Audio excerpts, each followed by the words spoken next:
नमस्कार, भारत होम्योपैथी के YouTube channel पर आपका स्वागत है।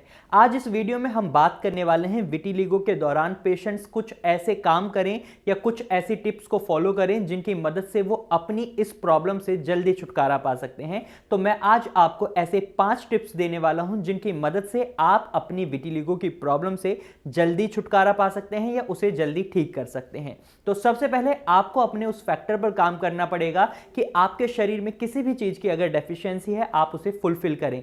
जनरली विटिलिगो के पेशेंट्स में हीमोग्लोबिन लेवल डाउन मिलते हैं। अगर आपका हीमोग्लोबिन लेवल 12 या 13 से नीचे है तो आप अपनी डाइट में आयरन और फॉलिक एसिड को इंक्रीज करें। आप इसके लिए इवन सप्लीमेंट्स भी ले सकते हैं और साथ साथ आप आयरन और फॉलिक एसिड को बढ़ाने के लिए डाइट में भी कुछ चीजें ऐड ऑन कर सकते हैं। आप अनार, अंजीर और पालक को अपनी डाइट में ऐड ऑन कर सकते हैं। पालक एक ऐसा फूड है जो आपके शरीर में मेलेनिन को प्रोड्यूस करता है। जब विटिलिगो की प्रॉब्लम होती है तो इसका एक बहुत बड़ा कारण है मेलेनोसाइट्स का कम बनना। मेलेनोसाइट सेल्स जो आपके शरीर में होते हैं वो डैमेज होने लग जाते हैं या उनका प्रोडक्शन कम हो जाता है, जिसकी वजह से आपको ये प्रॉब्लम फेस करनी पड़ती है। तो ऐसे में अगर आप पालक खाते हैं तो ये आपके शरीर में मेलेनोसाइट्स की भी प्रोडक्शन को इंक्रीज करता है, तो आप पालक भी खा सकते हैं। वहीं दूसरी टिप जो आपको फॉलो करनी है वो है आप अपनी डाइट में विटामिन B12 और विटामिन डी को फोकस करें, क्योंकि कई बार पेशेंट्स में देखा जाता है उनके शरीर में विटामिन डी और विटामिन B12 की कमी होती है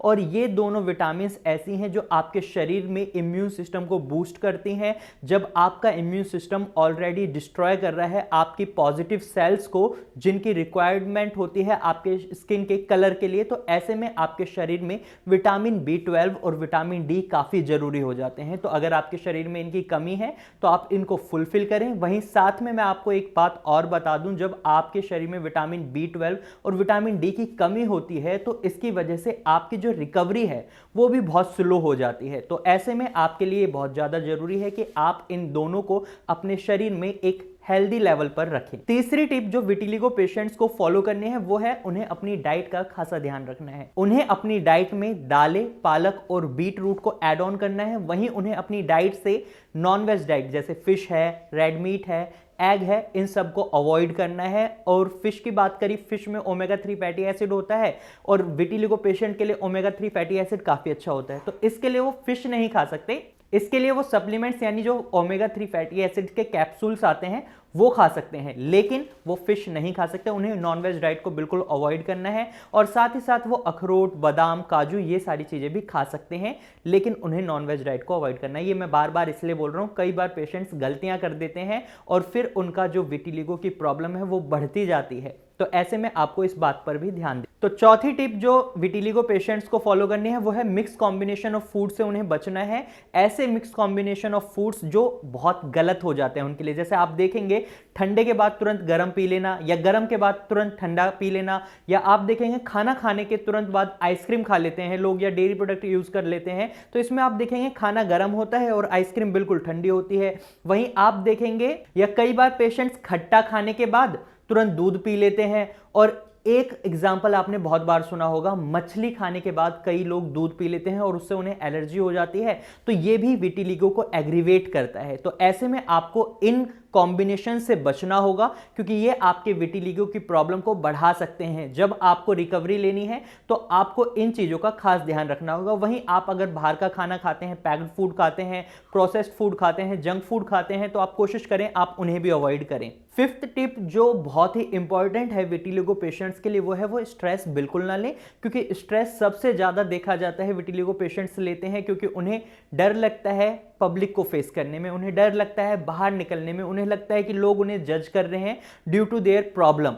तो ऐसा ना करें, आप अपने आप को नॉर्मल रखें, आप इसको प्रॉब्लम ना समझें। जब तक आप इसको प्रॉब्लम समझेंगे जब तक आप क्योर नहीं हो सकते। तो इसलिए आप स्ट्रेस को बिल्कुल अवॉइड करें। आप स्ट्रेस से बचने के लिए योगा कर सकते हैं, आप वॉक कर सकते हैं, आप एक्सरसाइज भी कर सकते हैं, और इवन आप अगर सॉन्ग सुनने से आप स्ट्रेस फ्री फील करते हैं तो आप म्यूजिक का भी सहारा ले सकते हैं।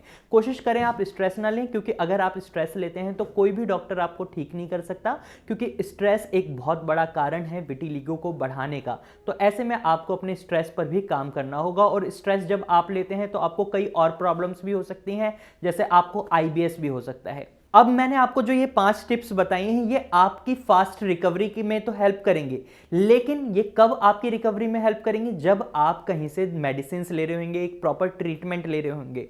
अगर आप बिना ट्रीटमेंट के इन टिप्स को फॉलो करते हैं तो आपको आराम तो मिलेगा, लेकिन आपकी जो प्रॉब्लम है वो वहीं की वहीं रहेगी, वो जल्दी ठीक नहीं होगी। तो ऐसे में आपको एक प्रॉपर ट्रीटमेंट को चूज करना होगा। आप कहीं से भी ट्रीटमेंट ले रहे हैं तो आप इन टिप्स को जरूर फॉलो करें। अगर आप ट्रीटमेंट लेना चाहते हैं या अपना ट्रीटमेंट बदलना चाहते हैं तो आप नीचे दिए गए नंबर पर कॉल कर सकते हैं। तो आप भारत होम्योपैथी की डॉक्टर की टीम के साथ अपनी प्रॉब्लम शेयर कर सकते हैं और उनसे अपनी बीमारी का एक सही सॉल्यूशन ले सकते हैं। तो आज की वीडियो में मुझे उम्मीद है आपको समझ आ गया होगा कि कैसे आप विटिलिगो की प्रॉब्लम से जल्दी छुटकारा पा सकते हैं। अगर आपको हमारी वीडियो अच्छी लगी है तो आप इसे लाइक करें। साथ ही अगर आपको यह जानकारी यूजफुल लगी है तो आप इसे अपने दोस्तों और रिश्तेदारों के साथ जरूर शेयर करें, ताकि उन्हें इससे रिलेटेड अगर कोई भी प्रॉब्लम है तो वो जल्दी से जल्दी इसका छुटकारा पाने की तरफ आगे बढ़ें। और अगर आप ऐसे ही इंफॉर्मेटिव वीडियोस और देखना चाहते हैं तो आप हमारे चैनल को अभी सब्सक्राइब करें। Thank you for watching.